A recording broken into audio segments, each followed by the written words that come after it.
My voice is clear, everyone?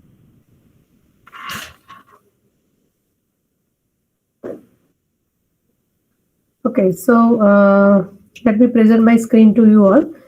In last class, I have discussed about the digital signature. I think one of the topic that is attack is remaining.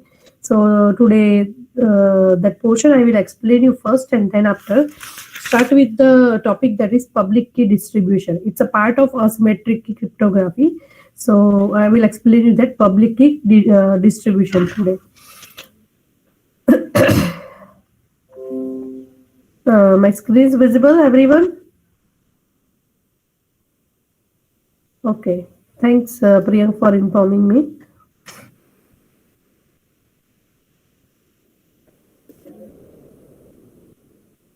Okay. So now see, just only this topic that I have to. In last class, I have explained you this point that is, say this one. RSA digital signature scheme, right? So in that both the hashing and both the approach, this example RSA signature on message digest up to this topic that I have explained, right? So now in today's topic, the RSA signature attack, that is the multiplicative attack. Now see here you can say that the valid pair, the message and signature, that is this for M1 the signature is S1 and for M2 message the signature is S2.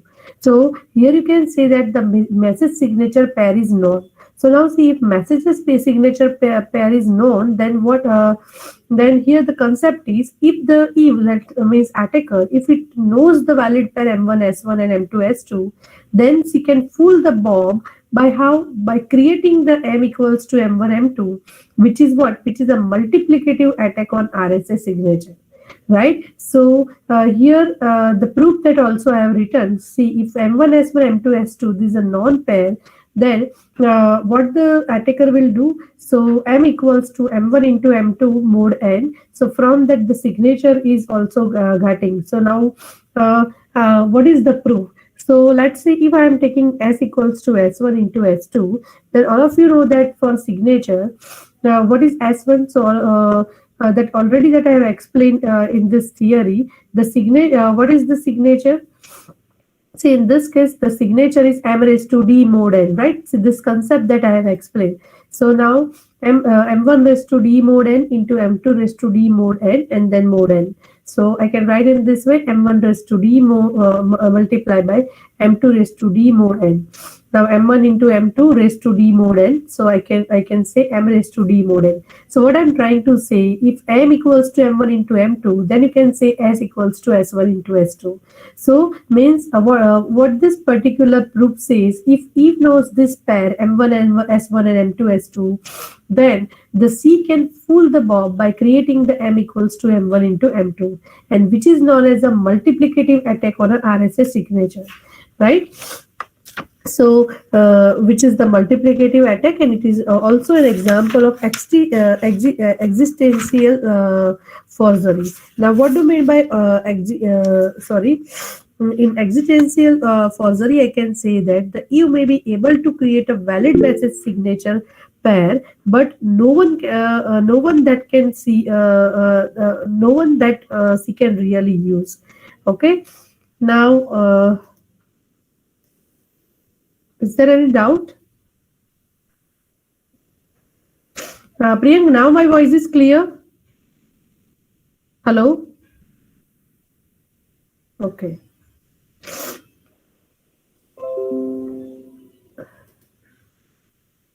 So, see, just this thing that I want to say, that is, if Eve knows the valid pair M1 S1 and M2 S2, then she can fool the Bob by creating the M equals to M1 N2, and which is the multiplicative attack on RSA signature.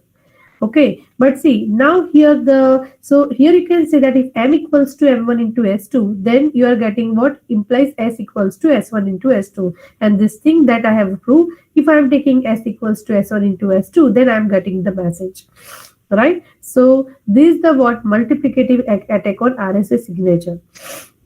Now suppose let's say here in this case the directly See, I have used this equation directly on this from this message. I am using what with the help of the alias private key, right? So what you get? So you get the signature. So this concept that I have used.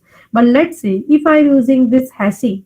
Okay, this approach. If the message, this approach means here in this case, let's say scenario is the message is very large. Yeah, right? You have to assume this scenario. So in that case, what happened? So now this is the second one. Let's say the signature is over a message digest rather than over a message, right? In the previous one, I am taking this scenario. The signature is over a message. Now in the second scenario, the signature is over a what digest. Okay. So now see here. So M1, S1, M2, S2 pair are known. But in this scenario, what happened? What is S1? S1 that is. So all of you know that particular the whatever the HM is there, right? So D that is here the D equals to HM that is considered. So right this HM raised to D mod N, right? HM raised to D mod N. So HM raised to D mod N. So this is my S1. S2 that is equals to HM2 raised to D mod N. Right. So now here in this case, I have proved that if I'm taking S equals to S1 into S2, then I am getting M. Right. So that means if Eve knows the two pair, then she can fool the Bob by creating the new message, and from that she can directly get the signature also. Okay, but here in this case, what happened? So if these two pair are known, right, but instead of the signature is over a message, I am using what the signature over a message digest. So now if I am taking S1 into S2 mode N, so what is S1? S1 that is HM1 raised to D, HM2 raised to D mode N, right? So the D is common. So now here, instead of, see here I am getting the message, but here instead of the message, what I am getting HM. HM means hash code that I am getting, right? So and where HM that is HM1 into HM2. But the existential forgery is relatively hard to implement because the knowing HM, we need to find M, right? Because this attack is very hard because what? If you want to know the HM, first you have to need to find M, right? So that means, but it is very computationally, it's very difficult because all of you know this property, right? So I think in your lecture, see this property that I have discussed, that is given a x, it should be very easy to find this y equals to hx, but given a y equals to hx, it should be very difficult to find x. So this is a one-wayness property of hash function, right? And that's why here you can say that if hm is getting, then it's very difficult to find m, right? So its pre-image is m, and but it's very computationally difficult, right? So see, these are known as a pre-image, or you can say one-wayness property of hash function. So this particular property is used over here, right? So all of you clear, everyone, up to this? Is it clear to you all? Now Priyank, is it clear? Hello Priyank, can you hear me? Okay, fine. So now see, the digital signature topic is done. Okay, now let's start with the new concept today.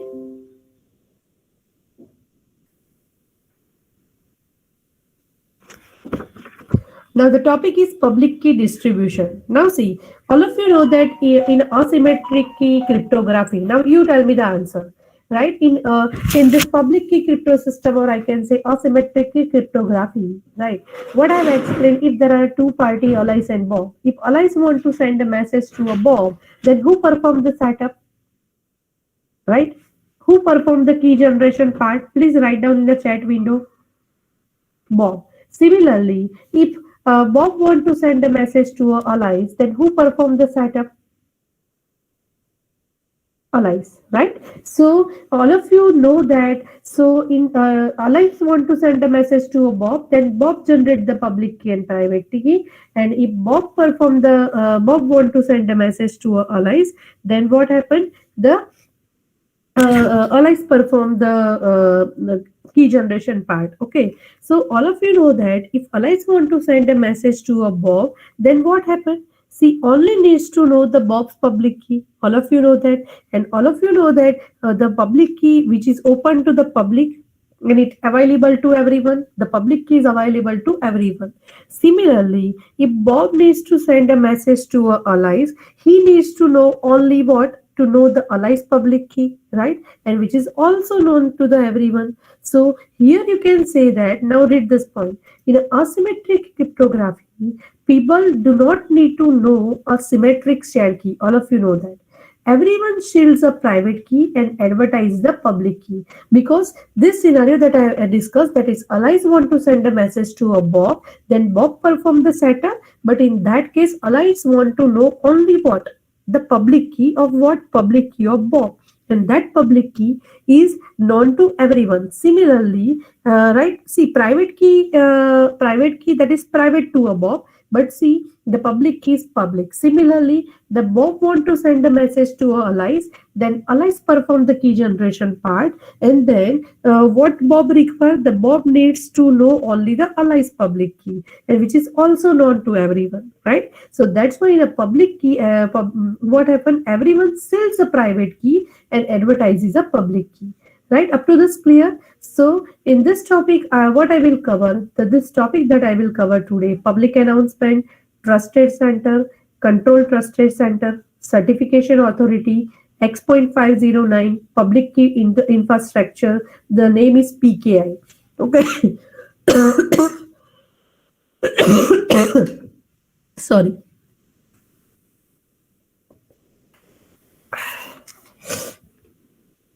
Now see this public announcement, everyone. So the name approach is to announce the public key what? The announce the public key, because all of you know that the public key is what, public, and it is available to everyone. All of you know that.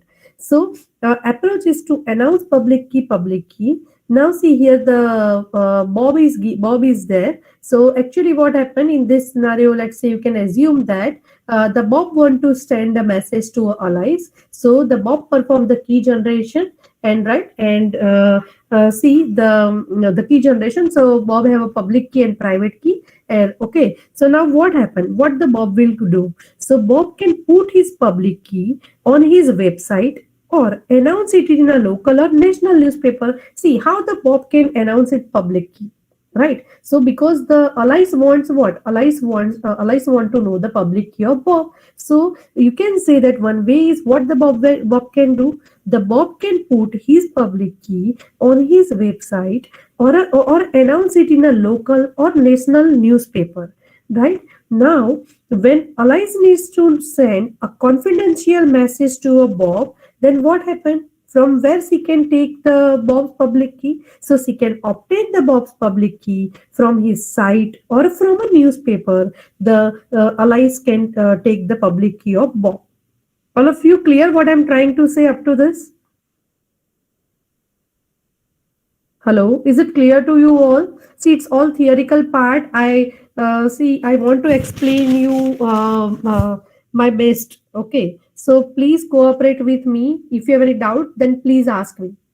Okay, so see, this approach that I have discussed. So again, I repeat, a public announcement. So here you can say that what the Bob can do, how the Bob can Bob publicly announce his public key. So Bob can put his public key on either on a website, or you can say that announce it in a local or national newspaper. So now what happened when allies needs to send a confidential message to a Bob?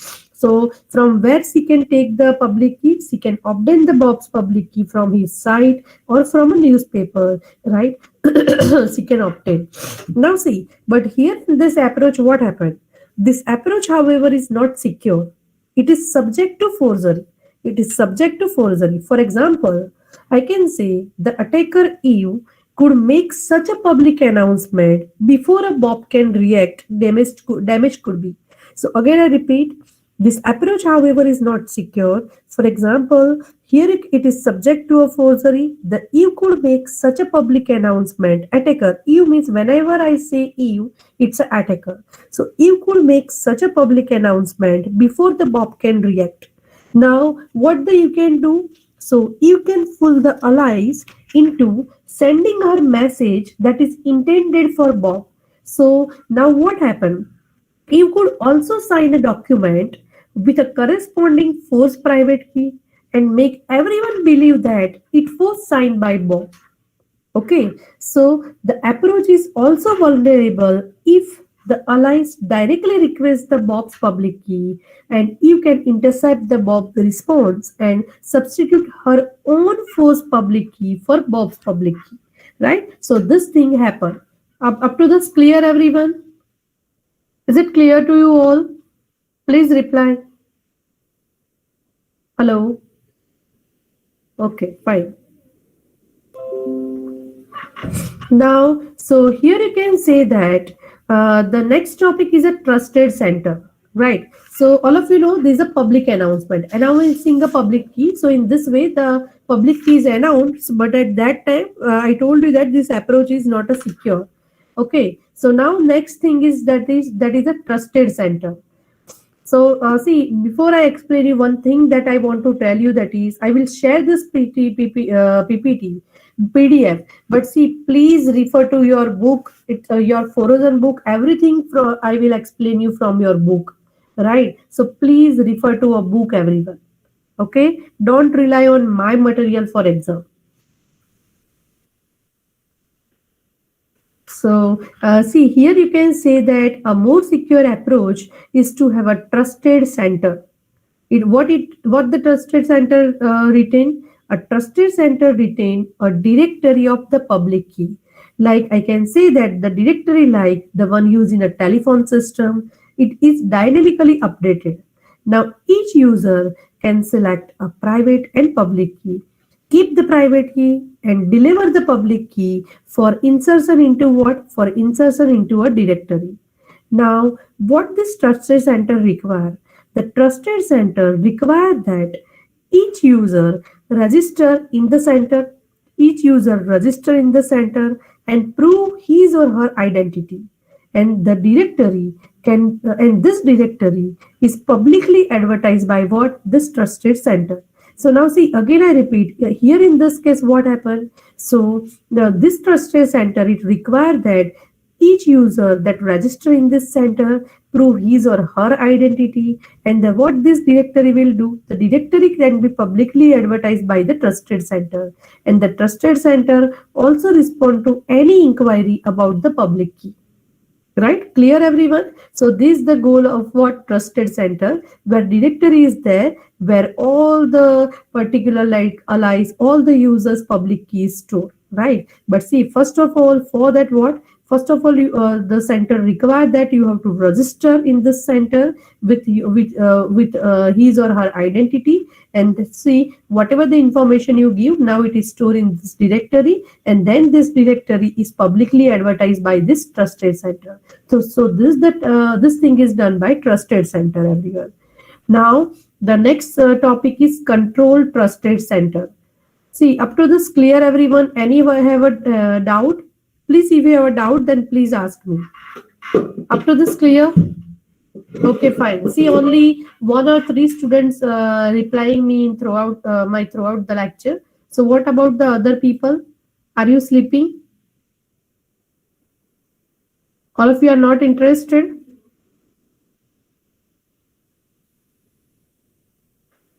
Okay, fine.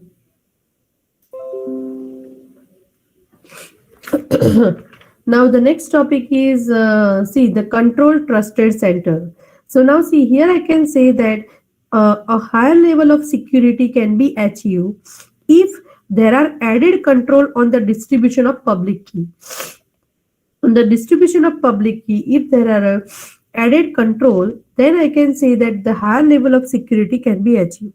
Now, here in this public key announcement, what it includes, then you can achieve the higher level of security. So the public key announcement can include the timestamp and signed by, and you can say that the public key announcement can include a timestamp and be signed by an authority to prevent the interception and modification of response. Again, I repeat, the public key announcement can include the timestamp and then signed by an authority to prevent the interception and modification of response.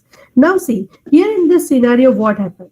So here my question is, see, allies and Bob, these are the two party, and what the allies want, the allies need to know the Bob's public key. but in between the trusted, here you can say that the trusted center is there, right? So now see, all of you know that in previous lecture I told you that, you see, where allies and bob, all the public key here, all this public key are stored by stored in the directory of trusted center, and this trusted center it publicly advertise. And now see, this is the trusted center. So now actually what happened, so if allies want to send some message to a bob, so means so for that what the allies require, all of you know that if allies want to send a message to a bob, then allies require the bob's public key, all of you know that. So now the purpose is, if allies need to know the bob's public key, now what she can do, she can send a request to a what center, because see, in center where all the public keys are there with right, with its identity and its public key stored in this directory of trusted center. So what the allies will do, she can send us request to a center, including what, including the bob's name and timestamp.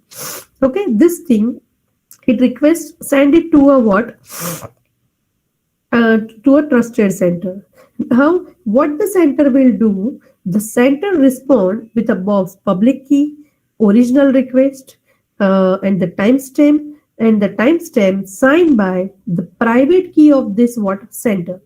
Now, then after what the allies will do, the allies uses the public key of the center, and from that you are getting this timestamp. So this timestamp and this timestamp both are matched, and if the timestamp is verified, she can extract the Bob's public key. So in this way, the allies get the Bob's public key and allies communicate with the Bob. Again, I repeat, if allies want to communicate with the Bob, the allies needs the Bob public key.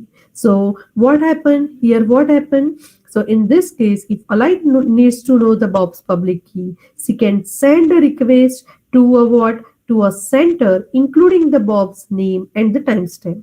Now, what the center will do? The center responds with a what? Bob public key, Bob's public key, original request, and the timestamp signed by what? Signed with this center's private key.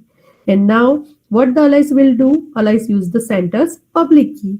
Okay, public key of the center, and all of you know that, which is known by all, to verify the timestamp. So here you are getting timestamp. This timestamp is matched with this timestamp, original, right? And then if this timestamp is verified, then C extract the Bob's public key. And so now allies have a Bob's public key. Now allies can communicate with the Bob. So all of you clear this scenario? Is there any doubt? Please reply so I can understand. Is there any doubt up to control trusted center? Hello? Okay. Okay, thanks for replying me.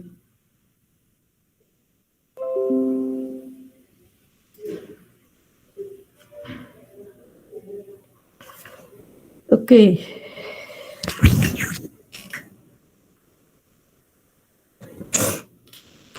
Now the next, that is certification authority, right?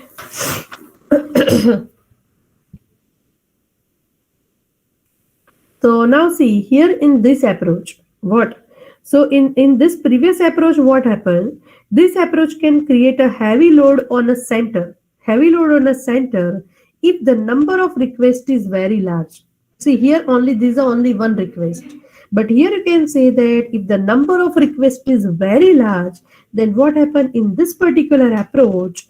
It can create a heavy load on the center, right? So the alternative way is what? The alternative way is to create a public key certificate. To create a what? To create a public key certificate. This is the alternative way. So now see, here I can say that, see, the same scenario you have to, so here I can say that the same scenario, allies want to communicate with the Bob. So see, basically the Bob wants two things. Which two things the Bob want? He wants people to know his public key, and he wants no one to accept a forced public key as his. Again, I repeat everyone. The Bob wants two things. He wants people to know his public key, and he wants no one to accept a forced public key as his. Okay, so now what happened in this scenario? So the Bob can go to a certification authority, so that is CA. The Bob can go to a certificate authority, it's a CA, it's a federal, or you can say that state organization. What does it will do? So they binds a public key, they binds a public key to the entity, means Bob, and issues a certificate. Okay, so the CA has a well-known public key itself that cannot be forced. So now CA checks the Bob's identification. How? So using a picture ID along with other proof. Now it then asks for a Bob's public key and then write it on the certificate. So now see, again I repeat, actually what happened. This is the first step. So first of all, actually what happened. So the Bob, see here, first of all, the certification authority is there. So first of all, see the Bob's public key. Bob give this public key to this CA. Now, what the certification authority will do? This public key is recorded in the directory, right? Whatever in trusted center directory is there, where this public key is recorded. Okay. Now, what this CA will do? It check the Bob identification and everything, right? And then what happened? So what happened? So whatever the public key is there, so based on that, see actually what happened. So first of all, Bob's public key, Bob public key is assigned to the CA. What the CA will do? So whatever the key is there, it is stored, it is recorded in this directory. And after that, in third step, what the CA will do? It issues a certificate, right? The CA issues a certificate. And now what happened? See, the CA check for a Bob identification, also asks for a Bob's public key, and whatever the public key is there, where it is written on this certificate. Right now, to prevent the certificate itself from being false, what the CA will do? The CA signs the certificate with the private key. Now, see here in when the CA issues a Bob certificate, inside that the public key of the Bob is there, right? So now see, to prevent the certificate itself from being forced, what the CA will do? The CA sign with the CA's private key, and then now what happened? So after that, this certificate is distributed, is publicly it is distributed. So now what happened? So now Bob can upload the signed certificate. All of you know that. So anyone who wants the Bob's public key, what he or she can do? So download the signed certificate and uses what? Uses the center's public key. Using this public key to extract what? Because inside the certificate Bob public key is there. So for the which thing is required? The center's public key, and all of you know that the center's public key that is available to all. So now what happens if anyone wants the Bob signed certificate? So first of all, download it and uses the center public key to extract the Bob's public key. So again I repeat everyone. So in this what happened? So first of all, you can say that the Bob can go to the certification authority. It's a state organization that binds a public key to an entity, and what certification authority will do? Issues a certificate. Right now, the CA check for a Bob's identification. It asks for a Bob's public key and write it on a certificate. Okay, so the public key is written on a what? Bob's certificate. Now then after what happened? To prevent the certificate itself from being false, what happened? The CA signed the certificate with its what? Private key.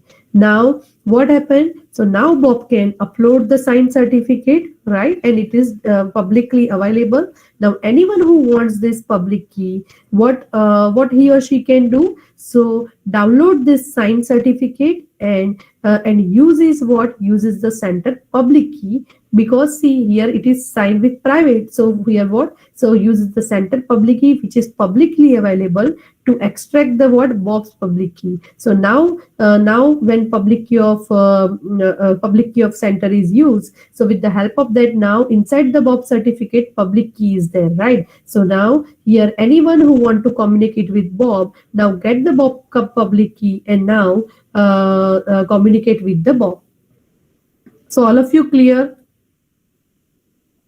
Suppose, let's say Alice want to communicate with Bob, then what the Alice will do? Alice download the Bob certificate, and then what the Alice will do? So uses the center's public key, and when the uses the public key from that, so now from this certificate, see what the Alice will get. Alice, because inside the certificate the public key is there, all of you know that. So now Alice get the public key of the what Bob. Now Alice can communicate with the Bob.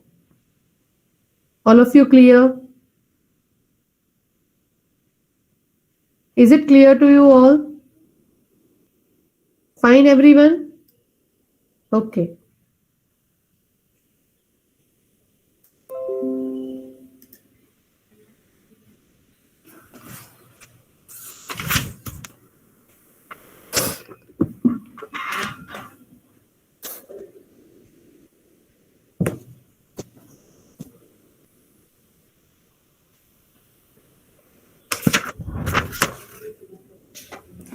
Now see, here up till now, I can say that although the use of this certificate authority, right, use of this certificate authority has solved the problem of public key fraud. All of you know that. So, but it has created a side effect. Means what? The each certificate may have a different format, right? If Alice wants to use a program to automatically download a different certificate and digest belonging to different people, but the program may not be able to do this. Why? Can anyone tell me why the program cannot be able to do this? Because the one certificate may have a public key in one format, another certificate have a public key in a different format.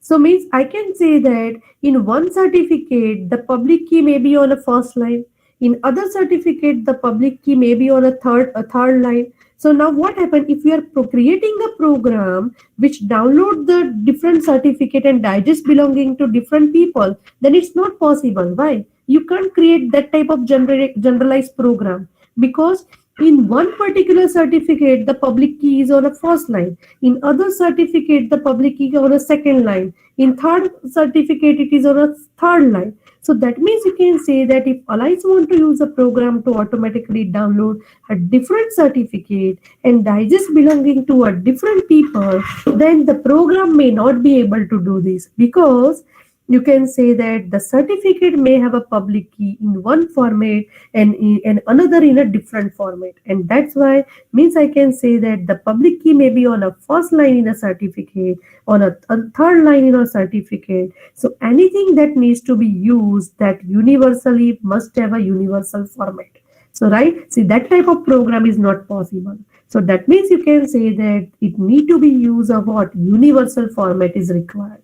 And that's why to remove this type of side effect, you can say that the ITU has designed a X.509 certificate, right? It's a recommendation that has been accepted by the internet with some changes.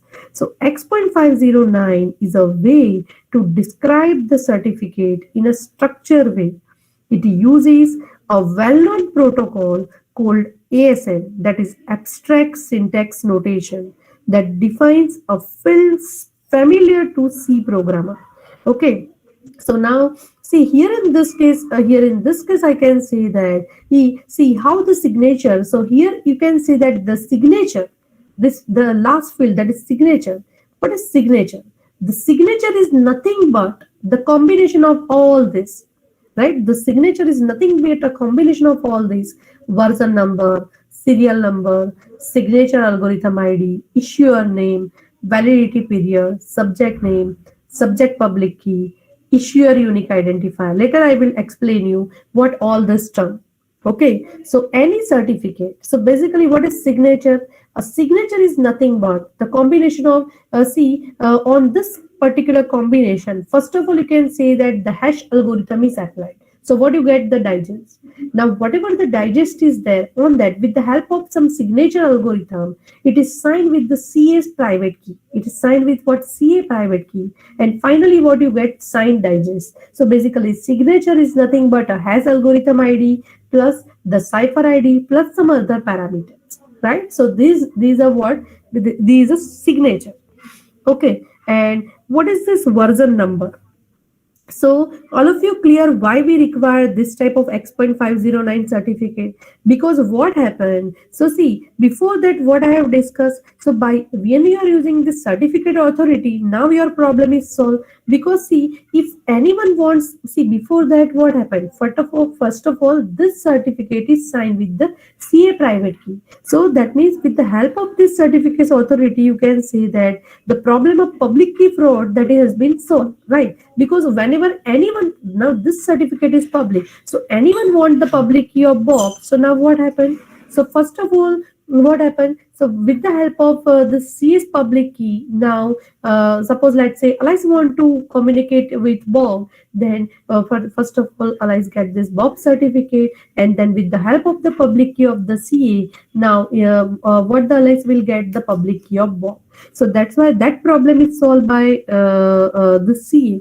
But now in this scenario, what happened? So if you are creating a program like this, so but what happened? The different certificate and digest belonging to different people. So a public key may be on a first line in one certificate, a public key may be on a third line on other certificate. So now see this type of problem. So you can't create a this type of program which automatically download the different certificate and digest belonging to different people, right? And that's why you can say that some type of universal format is required, right? And to remove this side of effect, the ITU has designed this X.509 certificate. And basically, so that's why I have explained the how, what is this signature? What is this signature? So basically the signature, it's a combination. You can say that in this particular combination, apply the hash algorithm, right? Hash algorithm, digest is created. Whatever the digest is created, it is signed with the CS private key, and finally you get the signed digest, right? So now what is this version number? So the certificate, any certificate which has the following fields, right? Version number. So this field define a version of the X.509 of the certificate. The version number, it is started at 0. The current version is that is 2. Now serial number.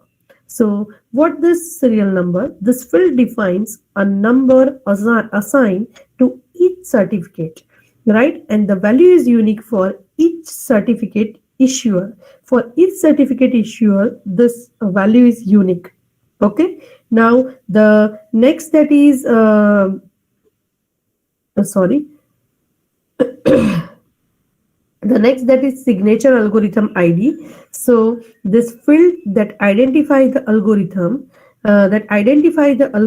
used to sign the certificate, and any parameter that is needed for a signature is also defined in this field. Okay, so see, there are some information. Just go through, read your book so you can understand everyone. Issuer name. So this field define the certification authority that issue the certificate, certification authority that issue the certificate. Here what happened? So who, this particular CA that issue the certificate. So now here what this field indicate? This field indicate that it identify the certificate authority that issue the certificate, and the name is normally the hierarchy of string that define the country, a state, organization, department, and so on. Validity period means this period field that define the earliest time, not before, and the latest time the certificate is valid. So this is the validity period. The subject name. So here you can say that this field that define the entity to which the public key belongs. The entity to which the public key belongs, and it is also hierarchy of strings. The part of the field define what is called the common name, and which is the actual name of the beholder of the key. Okay. So subject name means this field define the entity, means in this case you can say that the entity is Bob, right? So the subject name that denote it define the entity to which this public key belong. Okay. Now subject public key, this field define the owner's public key, right? Okay. Now, next is issuer unique identifier.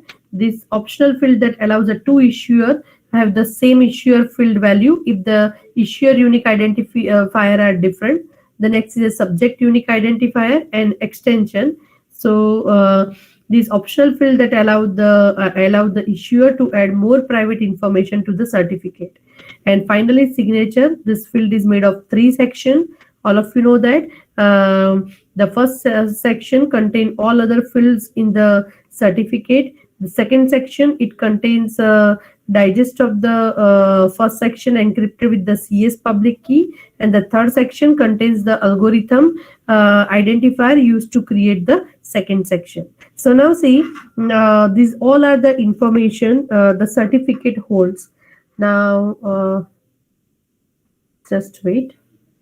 So up to this, clear everyone, why we need X.509 certificate? Hello? Is it clear to you all? See, all are the information, version number, serial number. I'm not going in detail, right?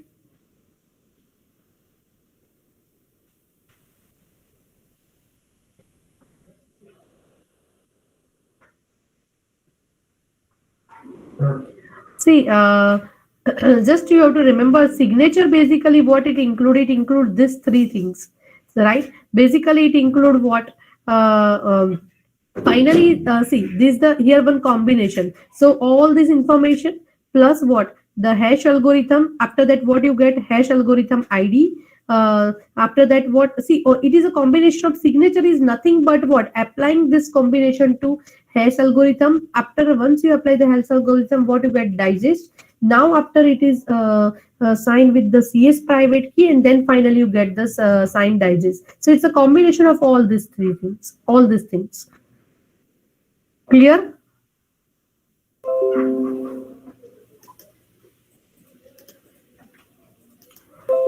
Just wait.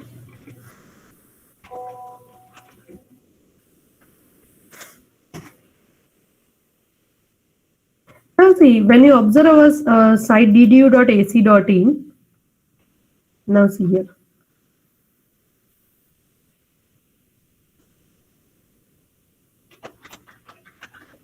See here, whole details are given. Now see here. It is here. It is written issue to ddu.ac.in. It is issued by R3. It is valid from see up to the 13/4/2022. It is valid. This certificate is valid, right? Now this is given. See here, right? Now see this hierarchy. I will explain you later, everyone. I also see the details. See this type of version, serial number, signature. It is valid from. See some of the information is somewhat different, but see this type of all informations are there. Version, serial number, signature, issuer. What is the issuer name? See here it is written. The R3 is the issuer. It is valid from this to this, right? The subject. Subject means I told you that what is subject. The subject that means you can say that the see the sorry, this will define the entity to which the public key belongs, right? So that means the subject is ddu.ac.in, right? So this all, see here it is written this many bits public key and everything that that is written. Okay, there are so many fields are there.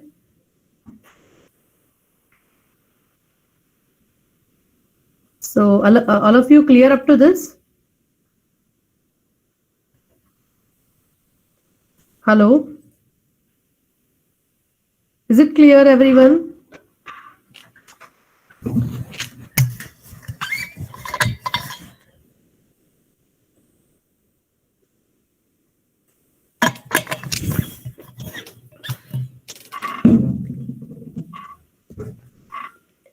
Now see here,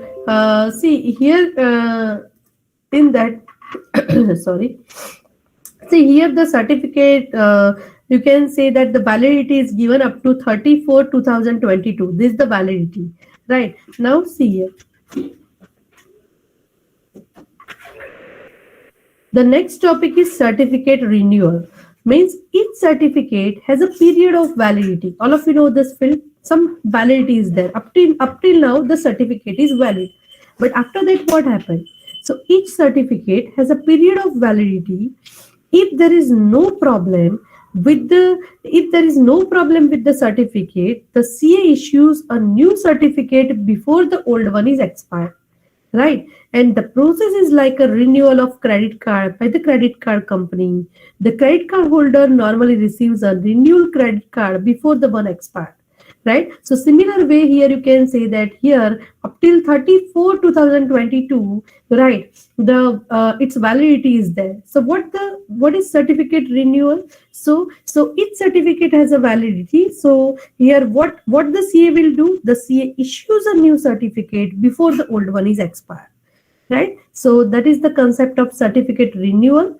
Right now, the next that is, in some cases you can say that the certificate must be revoked before its expiration. So in which case the okay, first of all I want to explain you this thing. Okay, so now see, in some cases what happened, the certificate must be revoked before it expiration. So in which cases the certificate must be revoked before the expiration? So some point, first of all I will tell you. The first case, that is, the user's private key might have been compromised. The user means subject's private key. Okay, it might have been compromised. In that case, you can say that the certificate must be revoked before the expiration. The second case, that is, the CA is no longer willing to certify the user. For example, the user's certificate relate to an organization that she no longer works for. Again, I repeat everyone, the first point, the user's private key might have been compromised. Okay, the second point, the CA is no longer willing to certify the user. For example, the user's certificate relate to an organization that she no longer works for. The third point, the CA's private key, which can verify the certificate, may have been compromised. So in this case, what happened? If the CA's private key, if it may have been compromised, which can verify the certificate. So in that scenario, the CA need to revoke all the unexpired certificate. Yes or no? Up to this clear, everyone? So all of you clear what is certificate renewal, what is certificate revocation, and in which case it is revoked before its expiration. There are some cases where the certificates must be revoked before the expiration. Up to this clear? Anyone have a doubt?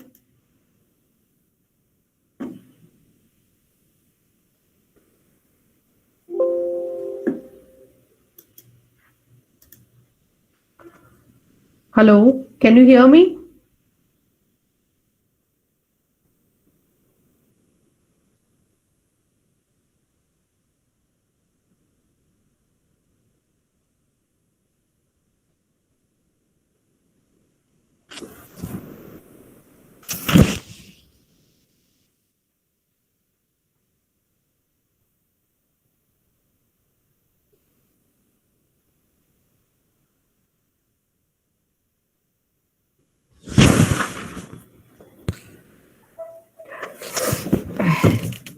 Hello, can you hear me, everyone?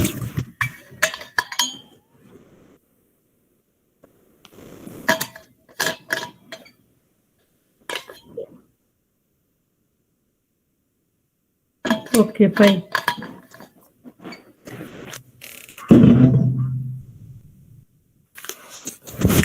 So now,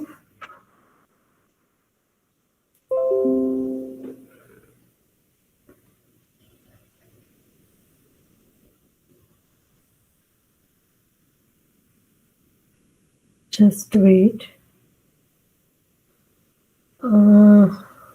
These are wrong figure, so don't refer to this figure. Okay, I will update this figure.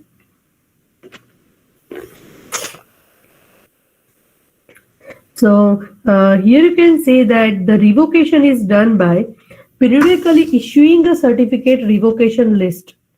And what this list contain? The list contain all revoked certificates that are not expired on the date the CRL is issued. So when user wants to use a certificate, she first need to check the directory of the corresponding CA for the last certificate revocation list. So see, for example, suppose the allies have a certificate of Bob, right? But suppose, let's say, yeah, suppose allies want to send a message to a Bob, and allies have a certificate of that Bob. Okay, so now which includes the public key of the Bob. Now, after the 1 month or 2 month, again, if allies want to send a message to a Bob, but meanwhile, suppose the public keys change. So that means you can say that in that case, you can say that the certificate must be changed, right? So in that case, what happened? So the this if allies want to send a message to a Bob, so first of all, what the allies will do? The allies check the directory of the CA, right, or check that CRL list to check whether the certificate has been changed or not. Okay, it is revoked, so it is changed or not. If it is not modified, then whatever the certificate the allies have, the C can use it, right? But before that, what happened? Whenever the allies want to send a message to a Bob, first of all, C first need to check the directory of the corresponding CA for the last certificate revocation list. Okay, and it will check whether it is changed or not.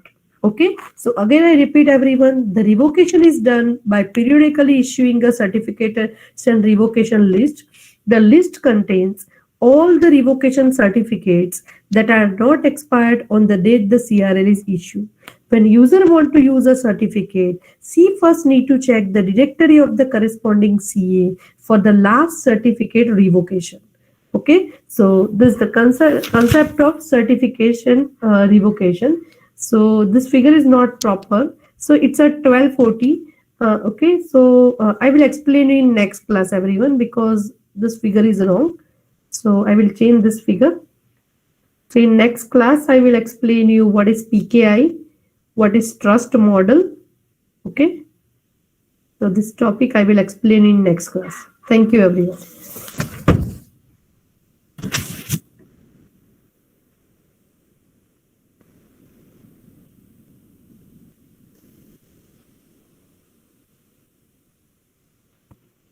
Okay, thanks everyone.